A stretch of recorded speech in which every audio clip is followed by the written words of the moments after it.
ಬಿಸ್ಮಿಲ್ಲಾಹಿರ್ ರಹ್ಮಾನಿರ್ ರಹೀಮ್. ತಂದೆ ತಾಯಿಗಳ ಮೇಲೆ ಗೌರವವಿರಲಿ. ಕುರ್ಆನ್ನಲ್ಲಿ ಅಲ್ಲಾಹ್ ತಾಲಾ ಹೇಳುತ್ತಾನೆ, ತಂದೆ ತಾಯಿಗಳ ಮೇಲೆ ಗೌರವ ಮರ್ಯಾದೆಗಳಿಂದ ಕಾಣಿರಿ. ಸಾರಾಂಶದಲ್ಲಿ ಹೀಗಿದೆ: ತಂದೆ ತಾಯಿ ಕಷ್ಟ ನಷ್ಟ ಬಾಧೆ ನೋವುಗಳಲ್ಲಿ ಮಕ್ಕಳನ್ನು ಸಾಕಿ ಸಲುಹಿಕೊಂಡು ದೊಡ್ಡವರನ್ನು ಮಾಡುತ್ತಾರೆ.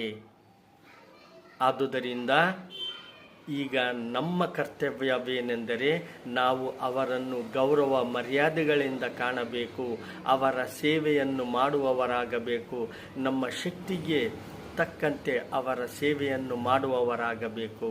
ಅವರನ್ನು ಉಫ್ ಅಂತ ಕೂಡ ಹೇಳಬಾರದು. ಆದುದರಿಂದ ಸ್ನೇಹಿತರೆ, ಅಲ್ಲಾಹ್ ಸುಬ್ಹಾನಹು ವ ತಆಲಾ ನಮ್ಮೆಲ್ಲರಿಗೂ ತಂದೆ ತಾಯಿಗಳ ಸೇವೆ ಮಾಡುವವರಾಗಬೇಕೆಂದು ಅಲ್ಲಾಹನಲ್ಲಿ ಬೇಡಿಕೊಳ್ಳೋಣ.